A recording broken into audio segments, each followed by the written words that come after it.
बिस्मिल्लाहिर्रहमानिर्रहीम।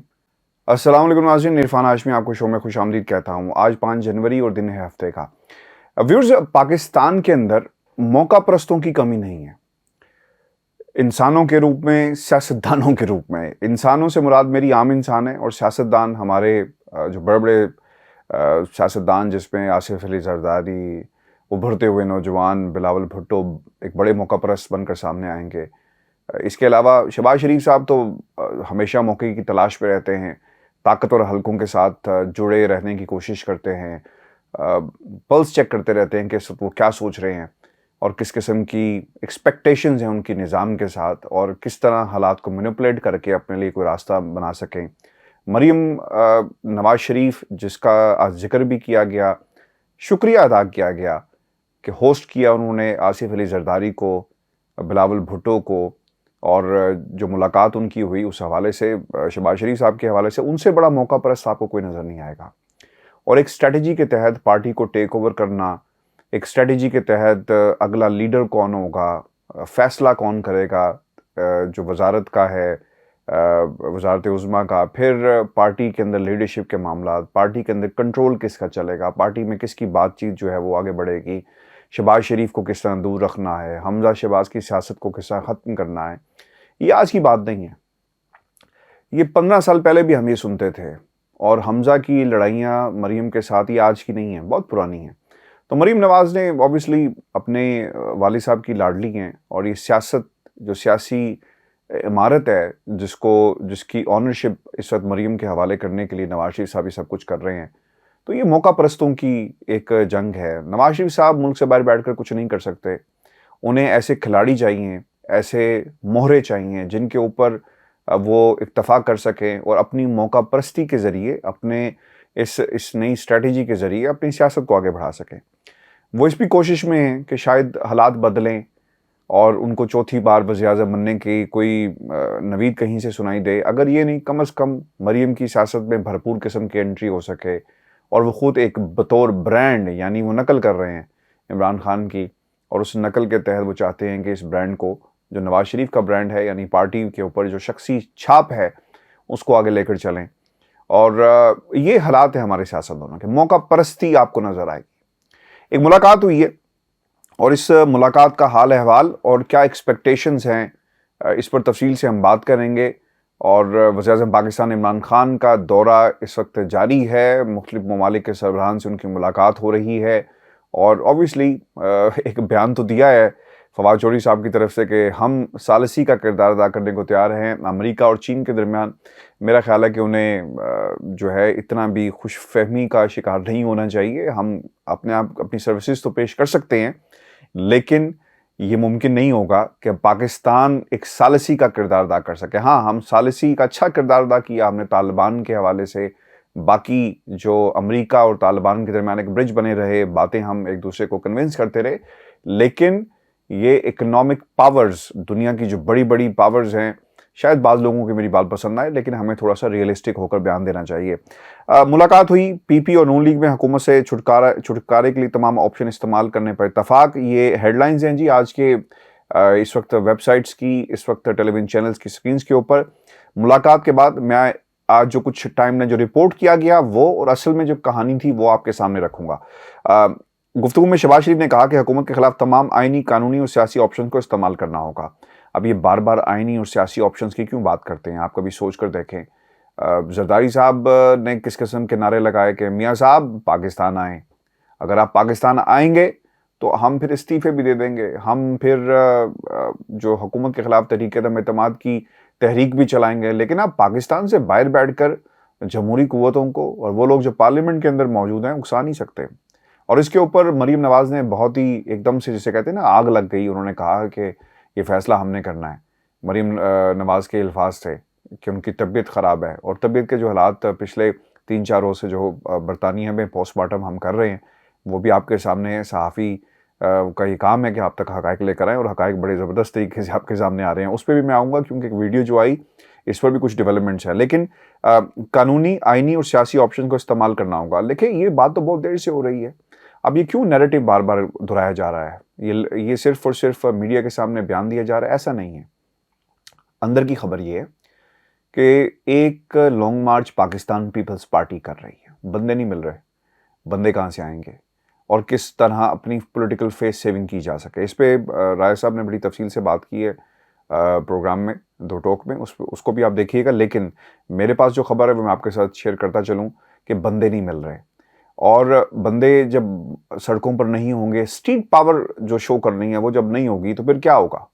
फिर ये होगा कि आपके लिए हालात मुश्किल होंगे, पॉलिटिकल लोगों क्या कहेंगे, और फिर अपोजिशन के खिलाफ हुकूमत भी मैदान में आएगी कि जनाब क्या हुआ, आप तो कहते थे कि जब ये लॉन्ग मार्च होगा तो इस हुकूमत को भाग ले जाएगा, इस्लामाबाद वाले सुन लो, इस्लामाबाद में हम दाखिल होंगे महंगाई के खिलाफ।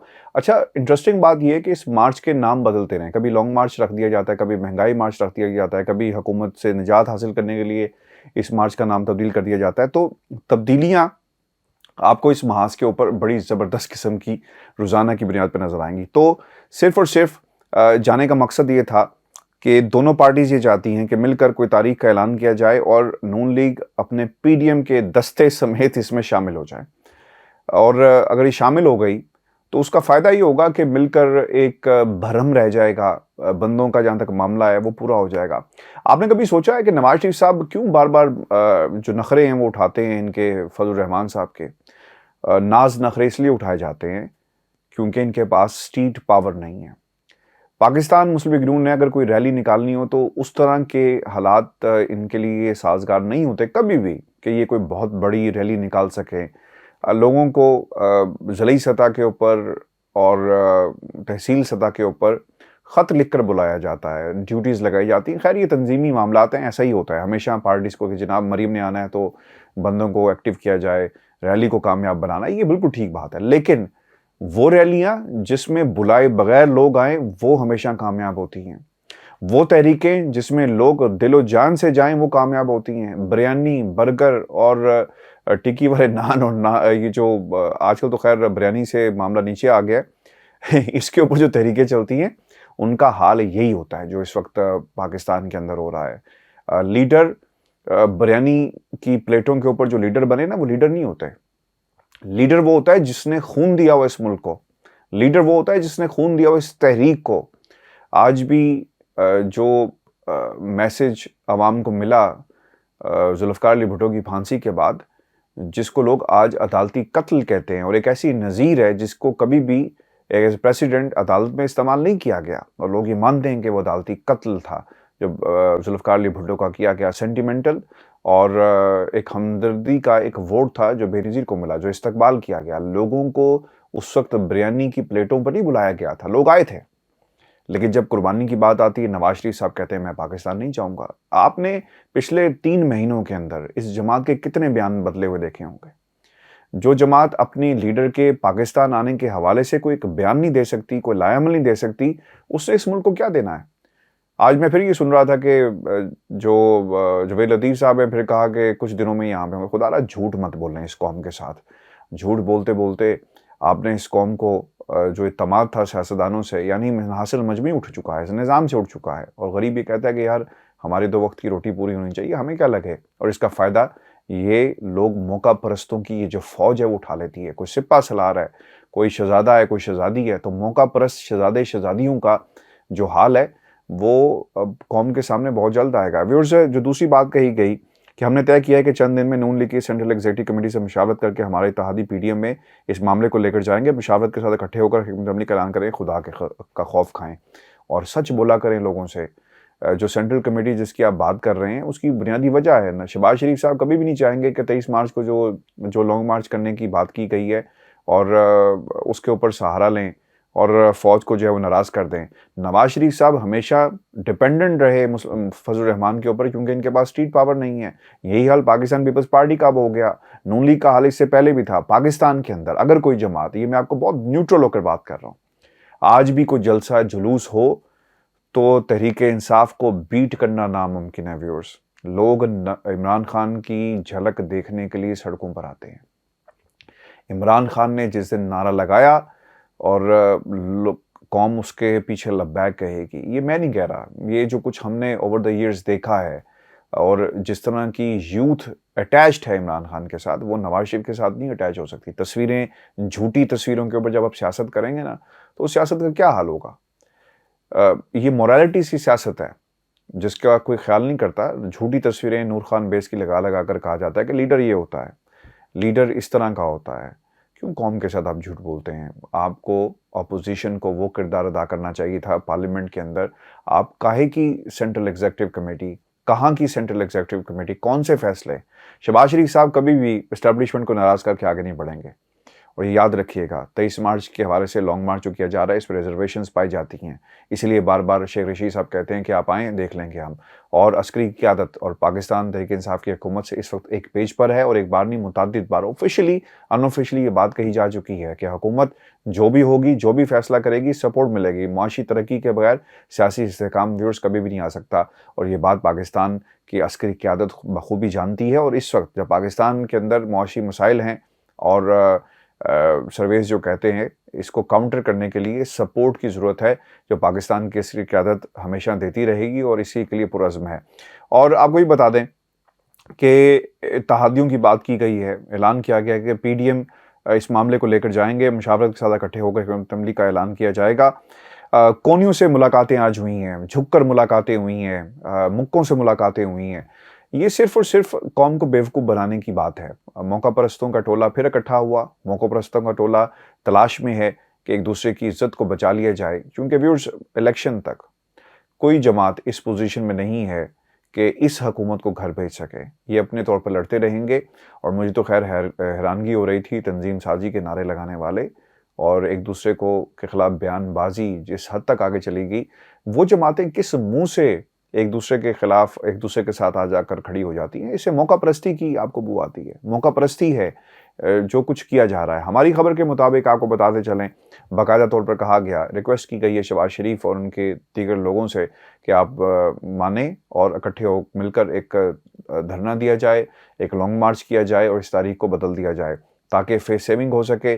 लोग जो बातें कर रहे हैं उस पर उनको एक और मौका मिल जाएगा कि शायद जो अपोजिशन कह रही थी कि हम इस हुकूमत को घर भेज देंगे, वैसा मुमकिन शायद ना हो सके। व्यूअर्स, एक और भी इंटरेस्टिंग बात है कि ये ताकत पार्लियामेंट में क्यों इस्तेमाल नहीं की जाती। वो इसलिए नहीं इस्तेमाल की जाती क्योंकि लोग समझते हैं कि उनके पास अहलियत नहीं है, मसाइल मौजूद हैं लीडरशिप के अपनी अपनी जमातों के अंदर जो इसको लीड कर सकें।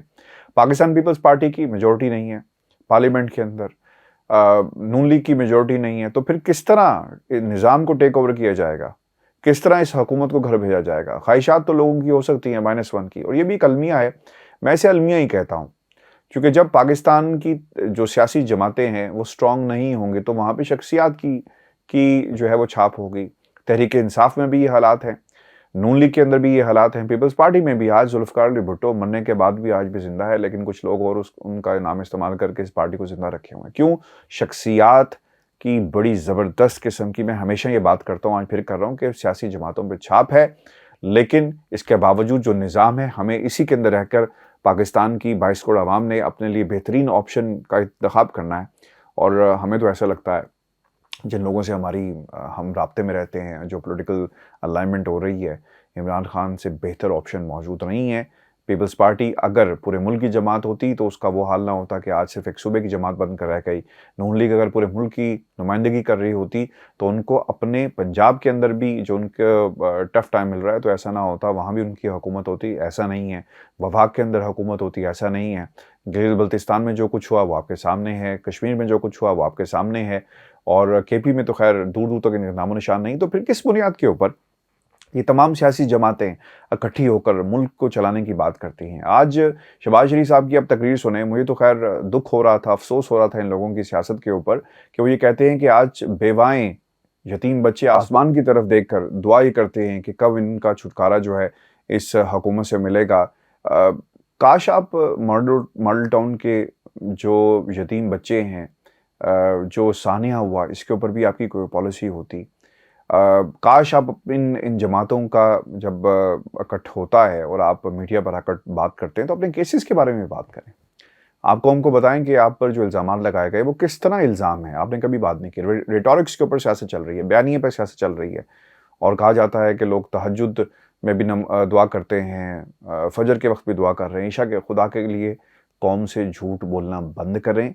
और मैं ये समझता हूँ व्यूअर्स, पिछले 30-40 सालों के अंदर जिस तरह सियासी जमातों ने अपना निज़ाम बनाया, एक दिन के अंदर तब्दीली नहीं आएगी, वक्त लगेगा। निज़ाम के अंदर इतनी इस हद तक सरायत कर चुके हैं कि इसको ब्रेक करना मुश्किल है, वक्त लगेगा, लेकिन ज़रूर ब्रेकअप, इन चीज़ों का एक ब्रेकअप होगा, यानी माफियाज का सिस्टम के साथ ब्रेकअप होना बहुत ही ज़रूरी है।